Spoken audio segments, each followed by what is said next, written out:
نبی پاک صلی اللہ تعالیٰ علیہ وسلم نے مکمل محنت کا حکم دیا، جد و جہد کی بات کی، ہمت کی بات کی، لیکن فرق کیا ہے؟ کافر بھی محنت کرے گا، ہم بھی محنت کریں گے، فرق یہ ہے کہ وہ اسباب سے نتیجہ چاہتا ہے۔ مومن کی یہ شان ہے کہ وہ ساری محنت کر کے نتیجہ اپنے رب کریم پہ چھوڑ دیتا ہے۔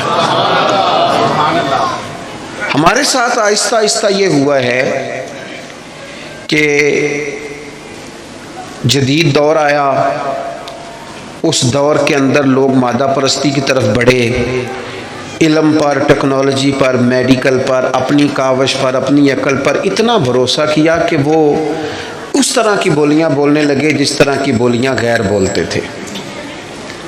ہمیں یہ حکم دیا گیا ہے کہ تم نے اپنی ہر چیز اپنے رب کے حوالے کر دینی ہے۔ تمہاری ساری کی ساری توجہ اور تمہاری مکمل توجہات کا مرکز اللہ کی ذات پر بھروسہ ہونا چاہیے۔ آپ کبھی غور کریں تو نبی پاک صلی اللہ علیہ وسلم اس مضمون کو ہمیں کس طرح سمجھاتے ہیں۔ حضور علیہ الصلوۃ والسلام فرماتے ہیں اگر تم رب پر بھروسہ کرو گے نا تو وہ تمہیں اسی طرح رزق دے گا جس طرح پرندوں کو عطا کرتا ہے۔ کبھی اس حدیث کے حسن پر غور کریں، پرندے کی کتنی تعلیم ہے، کون سا کام سیکھا ہے، گھر سے نکلا ہے تو اسے پتہ ہے کس دفتر میں جانا ہے، اسے پتہ ہے کہ میں نے کہاں نوکری کرنی ہے، نکلنا بہرحال شرط ہے، نکلنا اس نے ہے۔ حضور فرماتے ہیں نکلو پر تمہارا بھروسہ رب کریم پہ ہو، جب تم لوٹو گے تو اسی طرح تمہیں روزی دے گا جس طرح پرندوں کو عطا کر دیتا ہے۔ ہم نے نظریاتی بننا ہے، نظریاتی۔ ہمارا سارا دھیان بندوں کی طرف ہے، ساری توجہ مالداروں کی طرف ہے، سارا خیال سیٹھوں نوابوں کی طرف ہے، سارا میلان ہمارا بزنس کی طرف ہے، یہ سارا نہیں ہونا چاہیے تھا۔ ہاتھ کار والے پر دل یار والے، یہ میلان سارا نہیں ہونا چاہیے تھا۔ حضور نے ہمیں سکھایا ہے کہ بھروسہ اللہ کی ذات پہ، بھروسہ۔ اسلام ایک روحانی دین ہے، یہ آپ کو قلبی قرار دیتا ہے، سکون عطا کرتا ہے۔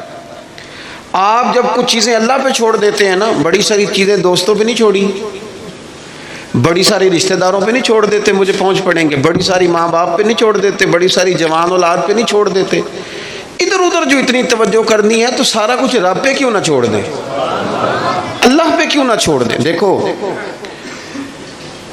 اسلام کی جو پہلی جنگ ہوئی باقاعدہ، اور جس جنگ کے اندر اللہ کے فضل سے مسلمانوں کو وہ کامیابی ہوئی کہ اس کے اثرات آج تک باقی ہیں۔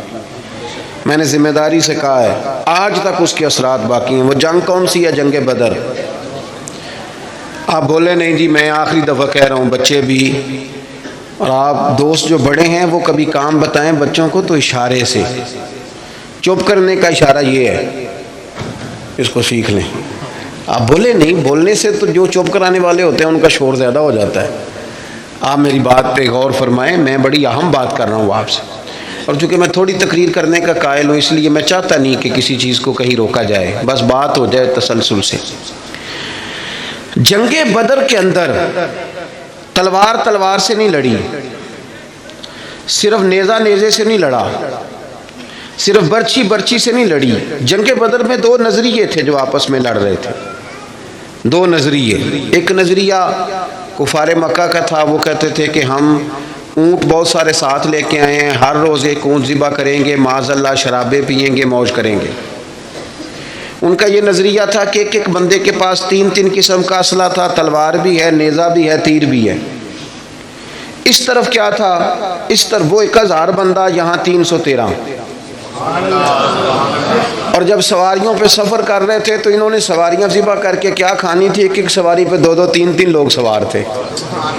حال یہ تھا کہ 6 زرہیں اور 8 تلواریں۔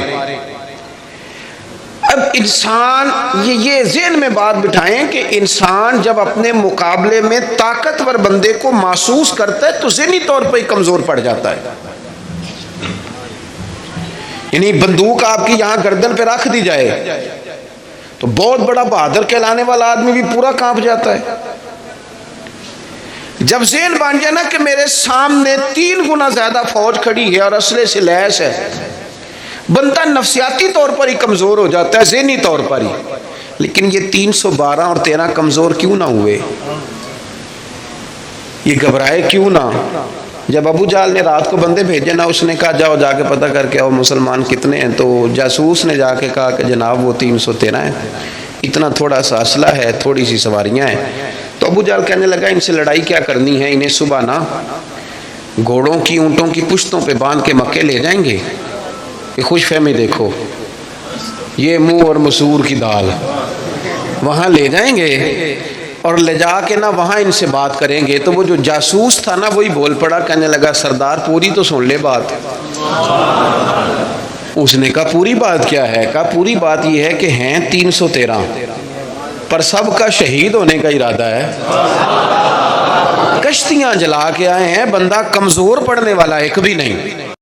اب نظریہ لڑا۔ نظریہ کیا تھا کہ حضور نے فرمایا تھا میرے رب کا وعدہ ہے وہ تمہاری مدد کرے گا،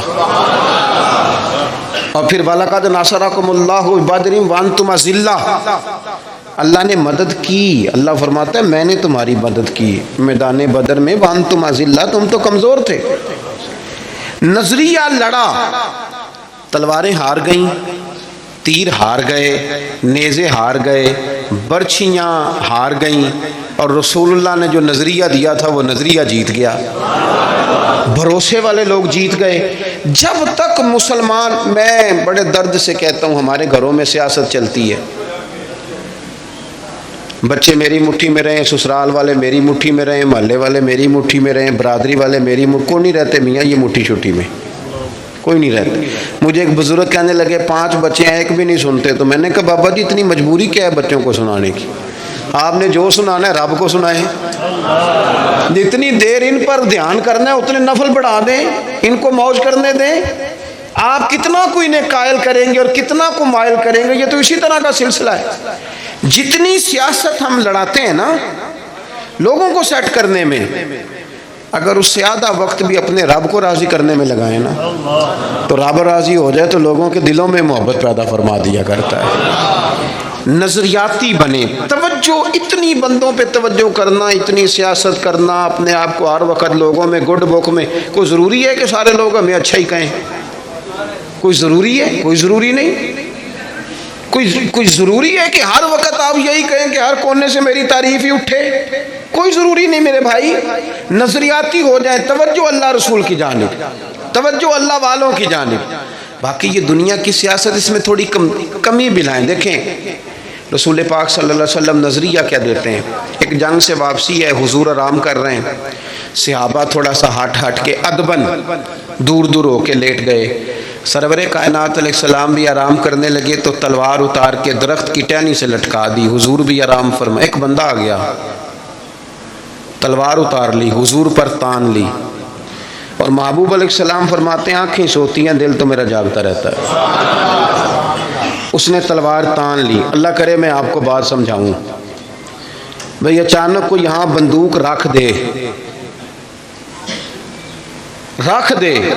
اس وقت ہم نے دیکھنا ہے کہ بلڈ پریشر کتنا ہو گیا ہے، پھر دیکھنا ہے کہ اس وقت خون کے مد و جزر کا کیا حال ہے۔ اچانک وہ دیکھو نا میرے عزیز، رات کو 2 بجے ویسے ہی چھت پہ بلی ہو اور بندے کو کوئی کہہ دے کہ چور ہے، تو مجھے بتائیں حال کیا ہوتا ہے؟ ویسے انسان کی نفسیات ہے نا۔ لیکن جو نظریاتی بندے نا، نظریاتی، ڈاکٹر نے کہہ دیا، ایک بندہ نظریاتی نہیں تھا، ڈاکٹر نے کہہ دیا تو ہفتے میں مر جائے گا، تو وہ 3 دنوں میں مر جاتا ہے۔ ایک نظریاتی ہے، ڈاکٹر نے کہا 1 ہفتے کے بعد آپ دنیا سے رخصت ہوں گے، تو اس نے کہا ڈاکٹر صاحب آپ جو کہہ رہے ہیں اپنے علم کے مطابق کہہ رہے ہیں، ہونا وہ ہے جو میرے رب کریم نے چاہنا ہے، یہ کئی سال بھی نکال سکتا ہے، شرط یہ ہے کہ ہم نظریاتی ہوں۔ ہماری سیاست ہی ختم نہیں ہوتی ہے کہ جگہ میں خود جاتا ہوں بندے راضی کر رہا ہوں، جہاں میں نہیں گیا وہاں بیٹا بھیجا، تو ولیمے پہ ہو جا، چھوٹے بھائی سے کہا تو فاتحہ کہہ، سارا دن بندے راضی کرنے میں وہ پھر نہیں راضی ہوتے۔ حضرت مولا علی فرمایا کرتے تھے یہ اس طرح ہے جس طرح